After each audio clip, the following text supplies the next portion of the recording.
नीति वचन का किताब 29 अध्याय और उसका 5वें वचन में हमें मिलता है कि मनुष्य का भय खाना फंदा हो जाता है, परंतु जो यहोवा पर भरोसा रखता है उसका स्थान ऊंचा किया जाएगा। इन वचनों को अब हम मूसा के जीवन में देखेंगे कि कैसे मूसा अपने सेनाओं के यहोवा पर भरोसा रखता है और वो अपने जीवन को कैसे परमेश्वर की आज्ञा के लिए समर्पित कर देता है और परमेश्वर कैसे उसे एक बड़े कार्य के लिए, एक ऐतिहासिक कार्य के लिए, बहुत बड़ी योजना के लिए परमेश्वर उसका इस्तेमाल कैसे करता है। मूसा मिस्र से निकलकर अब मिद्यान देश में चला गया है। नीति वचन 22 अध्याय उसका 3 वचन बताता है कि चतुर मनुष्य विपत्ति को आते देखकर छिप जाता है, परंतु भोले लोग आगे बढ़कर दंड भोगते हैं। यहां पर हम मूसा के जीवन से देख रहे हैं, वो निकल गया वहां से। वो जानता था कि वो खत्म हो जाएगा, उसे मार दिया जाएगा, क्योंकि मिस्र का नियम ही ऐसा था। अब जब मूसा भागते हुए मिद्यान देश में पहुंचा एक कुएं के पास, तो जरूर वो ये सोच रहा होगा कि सारी योजना ही खत्म हो गई। वो अपने लोगों को बचाना चाहता था, गुलामी से आजाद कराना चाहता था। अब जरूर उसके मन में ये आ रहा होगा कि अब कुछ नहीं हो सकता। एक मौका उसे मिला था अपने लोगों को बचाने के लिए। अगर वो मिस्र का राजा बन जाता, फिरौन बन जाता, तो बहुत आसानी से सारी आज्ञाओं को वो खत्म करके और अपने इस्राएली भाइयों को, उस कौम को वो आजाद कौम घोषित कर सकता था, क्योंकि वो राजा था। लेकिन परमेश्वर की योजना और परमेश्वर की इच्छा कुछ और है। मूसा क्या चाहता है? परमेश्वर की योजना उसकी इच्छा और उसके सोच, उसके विचार, ज्ञान से नहीं, लेकिन परमेश्वर की सामर्थ्य से परमेश्वर की योजना पूरी होती है। मूसा शायद ये नहीं जानता कि जहां वो अपने आप को पूरी रीति से असफल महसूस कर रहा है, वहीं से परमेश्वर उसके लिए सफलता के पहले कदम को आगे बढ़ा रहे हैं। जहां मूसा को लग रहा है कि वो अब टूट चुका है, बिखर चुका है, अब उसके पास कोई अधिकार नहीं है, लेकिन वो ये नहीं जानता कि अब वो परमेश्वर के लिए योग्य बन गया है। अब परमेश्वर उसको इस्तेमाल कर सकता है।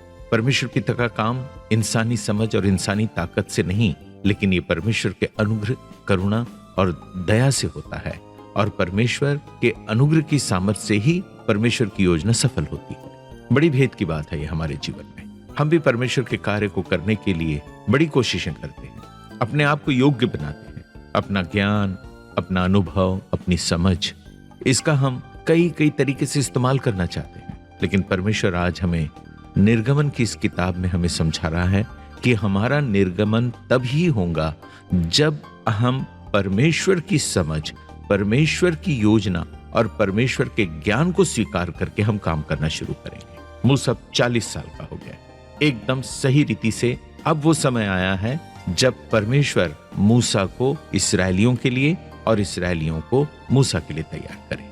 अब मूसा जब परमेश्वर के द्वारा तैयार होकर जब अब इस्राएलियों के पास आएगा, इस्राएली उसे स्वीकार करेंगे। अपनी समझ के मुताबिक उसने अपने इस्राएली भाई को मिस्री से बचाया, और जब वो उनके मध्य में गया तब उन्होंने उसको अस्वीकार किया और उसको वहां से भागना पड़ गया।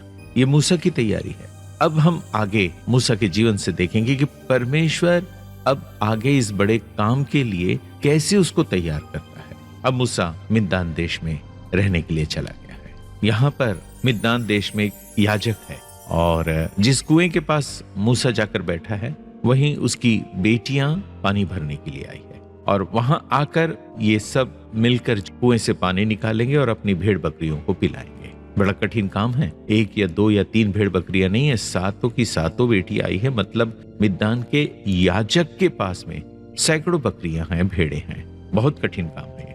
लेकिन ठीक उसी समय में कुछ चरवाहे जो वहीं के थे, उन्होंने आकर उनको हटाने लगे और अपनी भेड़ बकरियों को पानी पिलाने लगे। तो मूसा जब वहां पर था तब उसने उनकी सहायता की, न बल्कि सहायता की, लेकिन वचन में लिखा है कि मूसा ने भेड़ बकरियों को पानी भी पिलाया। अच्छे काम का अच्छा नतीजा।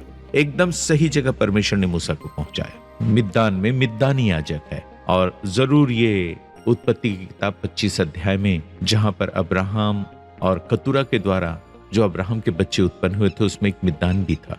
सो ये उसी का वंशज है। और मूसा एकदम सही स्थान पर, सही जगह पर, सही लोगों के पास में पहुंच गया, या यूं कहे कि पहुंचा दिया गया, जहां पर अब उसकी तैयारी होने है। याजक की बेटियां अपने पिता के पास जाकर जब ये सारे वृत्तांत को सुनाई कि किस प्रकार से एक मिस्री व्यक्ति ने जो है उनकी सहायता की है और भेड़ बकरियों को पानी पिलाया है। तो रूएल ने पूछा कि भाई वो कहाँ है, वो पुरुष कहाँ है, तुम उसको बुला के लेकर आओ, तुम उनको क्यों छोड़ कर आई। तब उन्होंने बुलाया। मूसा के साथ में रूएल ने बातचीत की कि भाई आप मेरे साथ ही रहो। मूसा भी बहुत प्रसन्न हुआ साथ रहने के लिए।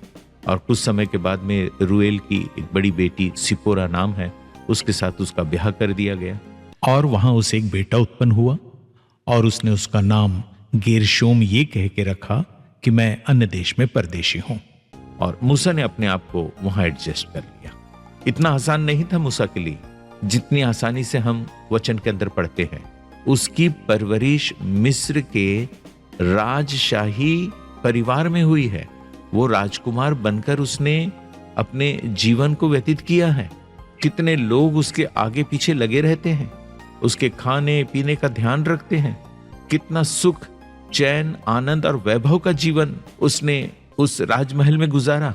और अब वो सीधा जमीन पर आ गया, आसमान से गिर कर सीधा जमीन पर आ गया। उसे कितनी तकलीफ हो रही होगी, कितना मुश्किल हो रहा होगा। परंतु सोना जब खदान से निकलता है तो उस सोने को चमकाने और सोने को सोना बनाने के लिए उसे भट्टी में तपाया जाता है। और जब भट्टी में जब वो तपता है तभी वो सोना बनता है।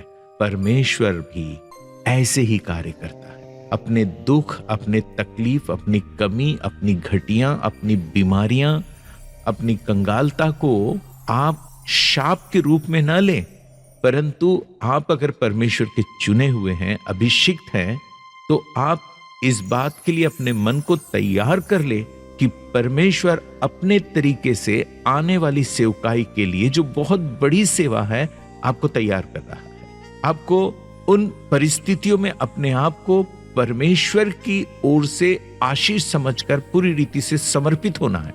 मूसा ने अपने आप को पूरी रीति से समर्पण कर दिया। स्थिति, परिस्थिति, रहन सहन, खाना पीना, उठना बैठना, सोना, और उसे वहां काम मिला भेड़ बकरियों को चराने का। मिस्र का राजकुमार भेड़ बकरियों को चराने का काम करेगा। क्या आप कभी सोच सकते हैं कि कैसी तकलीफ मूसा को उठानी पड़ी? मुझे तो ऐसा लगता है कि अगर ये जो सिचुएशन, जो परिस्थिति मूसा के जीवन में क्रिएट हुई थी, अगर वैसा नहीं हुआ होता तो शायद ही मूसा वहां से निकलता, और निकल कर अगर आ भी गया होता तो वो वापस चला जाता। लेकिन अब यहां पर मूसा की तो स्थिति ऐसी है कि अगर वो मिस्र वापस चला गया तो मारा जाएगा, और अगर जीना है तो उसे इन्हीं परिस्थितियों में जीना है। पर सच तो ये है कि परमेश्वर अब उसे अपने तरीके से बना रहा है। परमेश्वर जानता है कि जब वो इस्राएलियों को लेकर निकलेगा, उन्हें आजाद करके जब कनान की तरफ बढ़ेगा, तब एक राजकुमार की नहीं, परमेश्वर को एक चरवाहे की जरूरत है। वो चरवाहा, ऐसा चरवाहा जो अपने भेड़ों के लिए प्राण देता, ऐसा चरवाहा जो अपने भेड़ों को हरी हरी चराई चराता हो, ऐसा चरवाहा जो अपने भेड़ों को सुखदाई जल के झरने के पास ले चलता है। परमेश्वर आपको अद्भुत बनाना चाहता है, इसलिए अपनी हर एक तकलीफों को, दुखों को, अपनी परेशानी, अपनी कंगालता को स्वीकार करें, अपने आप को परमेश्वर के हाथों में सौंपें और उसे बनाने दे। और जब वो आपको बना लेगा तब आप भी कह उठेंगे, वाह क्या बात है परमेश्वर, क्या बना दिया है आपने मुझे। परमेश्वर को मौका दे, वो आपको बनाना चाहता है, आप उसे बनाने का मौका दें।